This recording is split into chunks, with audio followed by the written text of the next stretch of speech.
बात उन दिनों की है जब मैं नॉर्थ इंडिया के एक colour TV picture tube manufacturing unit में था। उस कंपनी का जापान की मित्सुबिशी से टाई अप था। टेक्नोलॉजी और एडवांस्ड मशीनरी जापान से आई थी। मुझे याद है कि जब फैक्ट्री की नई प्रोडक्शन लाइन कमीशन हुई, तो उसके लिए latest computerised glass annealing furnace Japan से लाई गई थी। 3 बड़े-बड़े ट्रॉलर्स में वो लगभग 30 मीटर लंबी, लगभग 30 मीट्रिक टन भारी फर्नेस टुकड़ों में प्लांट तक लाई गई थी। साथ में 2 जापानीज़ नौजवान भी आए थे। हमें पता नहीं था कि वो इंजीनियर्स थे या किसी और कमर्शियल डिपार्टमेंट से। फैक्ट्री के कंपाउंड में जब ट्रॉलर्स पहुंच गए, तो पहला सवाल था कि उस फर्नेस के भारी भरकम हिस्सों को ट्रॉलर से उतारा कैसे जाए और उतारेगा कौन? हमारी एक टीम तैयार थी हेल्प करने के लिए, पर चूंकि जापान से आने से लेकर मशीन की पूरी तरह से कमीशन हो जाने तक सारी जिम्मेदारी मित्सुबिशी की थी, सो इसलिए हमें स्टैंड बाय पर रखा गया। हमें तभी मदद करनी थी जब जापानीज टीम द्वारा कहा जाता, जितना कहा जाता। अब सवाल ये था कि वो जापानीज टीम थी कहाँ। हम हैरान हो गए जब पता चला कि वो दो जापानीज नौजवान जो ट्रोलर्स के साथ आए थे, वही फर्नेस पार्ट्स को अनलोड करवाएंगे। वो दोनों दुबले पतले जापानीज लड़के टूल्स और कूल कॉन्फिडेंस से लैस थे।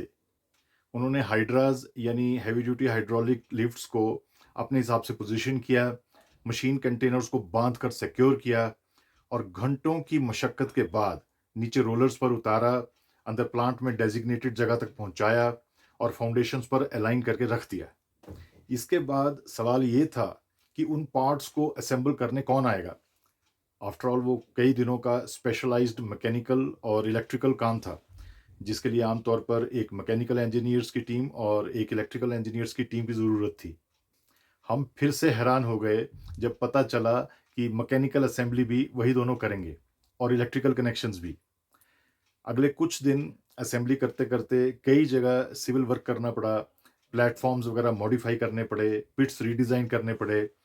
सिविल इंजीनियरिंग का काम भी उन दोनों ने खुद किया। उन दोनों को कंपनी के गेस्ट हाउस में ठहराया गया था। वो दोनों सुबह अर्ली मॉर्निंग आ जाते थे और रात तक रहते थे। कुछ अपना पैक्ड खाना लाते थे जो कैंटीन में लंच टाइम में खाते थे। बातचीत बहुत कम होती थी, क्योंकि एक तो वो बहुत बिज़ी रहते थे और दूसरा उनको इंग्लिश बस काम चलाऊ ही आती थी।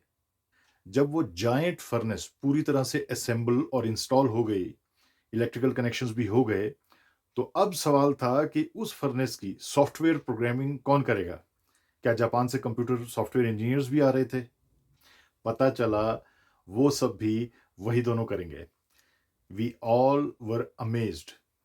उसके बाद हमने देखा कि दोनों घंटों फर्नेस की कंप्यूटर स्क्रीन्स के सामने खड़े रहते, उसकी न्यूरो सर्जरी करते।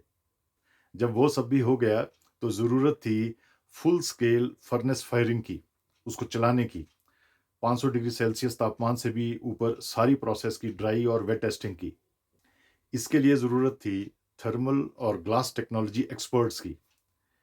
इसके लिए भी वो दोनों ही थे और वो सब भी जब सक्सेसफुली हो गया, फर्नेस पूरी तरह से ठीक चल पड़ी, तब हमारी टीम को ट्रेनिंग भी उन्होंने दी और परचेज़ टीम के साथ बैठकर वारंटी और लीगल फ़ॉर्मेलिटीज़ भी पूरी की।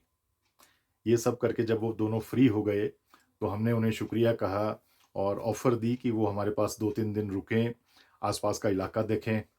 उन्होंने पोलाइटली मना कर दिया और अपने 2 छोटे-छोटे सूटकेस उठाकर जैपनीज़ एक्सेंट में हिंदी में धन्यवाद बोलकर टैक्सी में बैठकर एयरपोर्ट चले गए।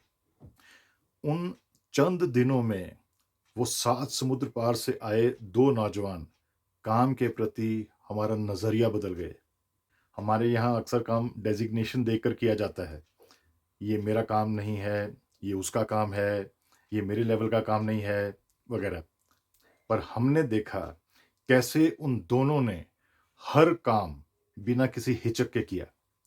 गिनती में वो 2 थे, पर असल में वो 15-20 इंजीनियर्स के बराबर निकले।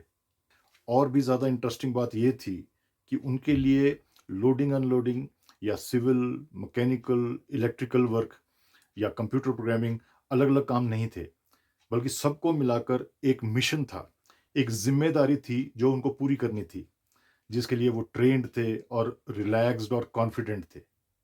पहली बार समझ आया कि क्यों जापान आज वहाँ है जहाँ है। किसी भी कामयाब देश के पीछे उसके नौजवान, उसके लोग होते हैं और ऐसी पीढ़ी का निर्माण ही राष्ट्र निर्माण होता है। देश जनसंख्या से नहीं, उसकी गुणवत्ता से महान बनते हैं। Thank you so much for your time. God bless you.